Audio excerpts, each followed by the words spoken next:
Video को like करके आगे शेयर जरूर कर देना। नापा जाता है, उनका जिस्म नापा जाता है, उनकी आंखें नापी जाती है, उनकी भवें नापी जाती है, उनकी उंगलियां नापी जाती है, उनके पैर नापे जाते हैं, उनकी एड़ियां नापी जाती है, उनके सीने नापे जाते हैं, उनके पेट नापे जाते हैं, उनकी कमर नापी जाती है। अब मैं आगे और क्या क्या अर्ज करूं, गोया के सारे जिस्म के आज़ा को नापा जाता है। हम तो सिर्फ किसी के गोरा रंग देख करके कह देते हैं कि बहुत खूबसूरत है, बहुत खूबसूरत है, लेकिन बेचारे की उंगलियां छोटी है या उसकी नाक नकती है, पता नहीं क्या क्या चीजें हैं। खूबसूरती के लिए मुफक्किरीन और हुस्न की जांच करने वालों के यहाँ एक कायदा मुकर्रर है, मेरे प्यारे आका सल्लल्लाहु अलैहि वसल्लम के दीवानों। लेकिन खुदा की इज्जत और जलाल की कसम, जिनके हुस्न महदूद हैं उनके हुस्न को नापा जा सकता है। अल्लाह ने महबूब को ऐसा लामहदूद हुस्न अता फरमाया कि कायनात के अंदर कोई पैमाना ही पैदा ना हो सका कि हुजूर का हुस्न है कितना। इसलिए कि अगर कद को कोई नापने जाएगा तो लोग जब कद मुस्तफा को देखते थे तो यूं कहते थे कि मुस्तफा जाने रहमत का कद मियाना कद है। लेकिन जब कोई मियाने कद वाला महफिल में खड़ा होगा तो लंबे कद वालों के बराबर उसकी गर्दन नहीं पहुंच सकती। ये मेरे महबूब के हुस्न का मौजज़ा है कि मियाना कद था, लेकिन लंबे कद वाले जब महफिल में आकर के मुस्तफा जाने रहमत के बाजू में खड़े हो जाते तो हुजूर का सर उनसे भी ऊंचा नजर आता, लेकिन देखने के अंदर कोई मायूब नजर नहीं आता। हुजूर की खूबसूरती ये है। हुजूर की भवों को कहें तो क्या कहें, हुजूर की पलकों को कहें तो क्या कहें, हुजूर की आंखों को कहें तो क्या कहें। आंखों के अंदर सबसे हसीन आंखें वो मानी जाती है, आंखों के अंदर सबसे हसीन आंखें वो मानी जाती है जो आंखें गुलाबी होती है। आज आप गुलाबी आंखों वालों को ढूंढ लीजिए, आपको गुलाबी आंख वाला इंसान कभी नहीं मिलेगा। ये गुलाबी आंख कैसी होती है आपको पता है? आंख होती है, उसके अंदर जो दीदा होता है वो बिल्कुल डार्क काला होता है, और उसके बाद वो जो पीछे का हिस्सा होता है वो बिल्कुल सफेद होता है, और उसके अंदर सुर्ख सुर्ख डोरे होते हैं। अक्सर आप जब बहुत कभी सो जाते हैं तो बहुत गहरी नींद हो और अचानक आधी नींद से कोई उठा दे, तब आप अपनी आंखों को देखिएगा कि आपकी आंखें सुर्ख हो जाती है, उस वक्त भी वो गुलाबी नहीं होती। ये मेरे नबी का एजाज, मेरे सरकार का हुस्न है, हुजूर की सुंदरता है ये कि मेरे आका सल्लल्लाहु अलैहि वसल्लम की आंखों में सुर्ख सुर्ख डोरे हुआ करते थे और आंखें बड़ी खूबसूरत होती थी। एक बात है, कितनी भी खूबसूरत आंख वाला हो 50-60 साल के बाद चश्मा लगाता है, या अगर चश्मा नहीं लगाता है देखता है तो सामने महदूद देखता है। ये मेरे नबी की आंखों का हुस्न है। झुकती है तो तहतुस सरा के आगे देखती है और उठती है तो अर्श के परे देखती है। अगर झुके तो जमीन की तह को देख ले, उठे तो अर्श खुदा के आगे देखती है। हुजूर का हुस्न है। हमारे आका बहुत हुस्न वाले थे। एक और बात, इंसान जैसे जैसे बढ़ता है ना, उसका पेट या तो अंदर चला जाता है या तो बाहर निकल जाता है।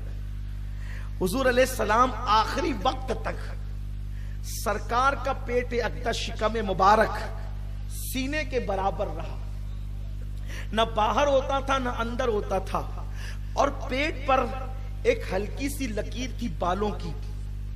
देखने वालों ने देखा जो सीने से लेकर नाफ तक आती थी, बहुत खूबसूरत।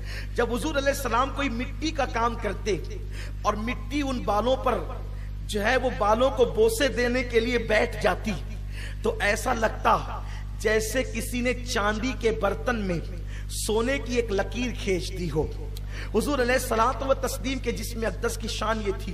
मैं अब हुस्न बयान नहीं कर सकता, यहाँ टाइम की किल्लत है, मुझे तीनों निकात पढ़ने हैं। लेकिन एक बात अर्ज करता हूँ जो खास बात है, जितने हसीन होते हैं उन हसीनों का हुस्न देखकर कोई ना कोई नुकसान उठाता है। ध्यान दें आप, जितना खूबसूरत होगा उतना फितनेबाज होगा। वो हंसी क्या जो फितने उठाकर चले। हाँ हंसी तुम हो, फितने मिटाकर चले। बहुत खूबसूरत है। कोई किसी ने देखा, प्यार कर बैठा। अगर मर्द है तो कोई औरत देखकर सोचती है काश ये मेरा शौहर बन जाए। शौहर बन गया, झगड़ा हुआ तो सारा हुस्न का भूत उतर गया और कहा कि दिखता तो बड़ा अच्छा था सूरत से, लेकिन भोली बाली सूरत देखकर हमने जिंदगी का फैसला क्या कर लिया, तबाही के दहाने पर पहुंच गया। हसीन बनकर हमें लूट लिया, जालिम निकला। जितना चमड़ी सफेद नजर आती है जबान उतने ही शोले उगलती है। देखा आपने, बीवी बनकर पछता गई। कभी ऐसा भी होता है बीवी न बन सकी तो कहा उस हुस्न वाले के लिए फांसी ले लेंगे, मर जाएंगे, जान दे देंगे, दीवारों से छलांग लगा देंगे, पानी की टाकियों से कूद जाएंगे, जहर खा लेंगे। मैं कहता हूं क्या उसको भी हसीन कह दूं जो जाने ले रहा है, जिसका हुस्न कोई टाकी से छलांग लगा रहा है, कोई फांसी ले रहा है। मेरे प्यारे आका अलैहिस्सलाम के प्यारे दीवानों, सबसे बड़ी बात यह है हुजूर अलैहिस्सलाम का ये मोजज़ा है कि हुजूर का इतना हुस्न देखकर, अब मैं उसको गजब कहूं तो कैसे कहूं, उसको माज़अल्लाह मैं आफत तो कह नहीं सकता। हमारे यहाँ मुहावरे में कहते हैं आफत का हुस्न है, गजब का हुस्न है, लेकिन मैं ना आफत कहूंगा ना गजब कहूंगा, बल्कि अल्लाह अकबर, वो ऐसा हुस्न है कि सारी इस्तिलाहात खत्म है, अफकार सब खत्म है। अल्लाह अकबर, अल्फाज सब खत्म है, अफकार सजदा रेज है, अल्फाज है खत्म और अफकार सजदा रेज है, अल्फाज है खत्म। लिखूं मैं तुमको क्या, मेरा चलता नहीं कलम, उन्वान सब खत्म है। तुम ऐसी किताब हो बेमिसल बेमिसाल, हंसी लाजवाब हो। हुजूर की शान बड़ी निराली है, बड़ी अजीम है शान। हुजूर पूरी जिंदगी लोग हुजूर का हुस्न देखते रहे, लेकिन हुजूर के हुस्न को देखकर कोई नफसानी मोहब्बत में मुब्तला नहीं हुआ। हुजूर के हुस्न को देखकर कोई नफसानी, यानी हुजूर को देखकर, हुस्न वालों को देखकर दिल में वसवसे पैदा होते हैं, लेकिन हुजूर अलैहिस्सलाम को देखकर, ये हुजूर के हुस्न की खुसूसियत है। औरतों ने भी हुजूर को देखा, मर्दों ने भी हुजूर को देखा, नेकों ने भी हुजूर को देखा, पापियों ने भी हुजूर को देखा, लेकिन किसी ने हुजूर के हुस्न को देखकर कभी उसके दिल में वसवसा पैदा नहीं हुआ, गुनाह का वसवसा, क्योंकि हुस्न वालों को देखकर गुनाहों का वसवसा पैदा होता है। इसीलिए तो कहा गया कि अहले हुस्न को देखते वक्त ये सोच लो, निगाहें नीची कर लो, कहीं ऐसा ना हो कि दिल में बुरे ख्यालात आने लगे। ये किसी के हुस्न का कमाल नहीं, सिर्फ ये हुस्न मुस्तफा का कमाल है कि मुस्तफा जाने रहमत को जिसने देखा उसके दिल से वसवसे निकल गए, और मुशरिक था तो मोमिन हो गया, पापी था तो आसमान हिदायत का सितारा बन गया। ये हुजूर का। वीडियो अगर अच्छा लगा हो तो लाइक करके आगे शेयर ज़रूर कर देना।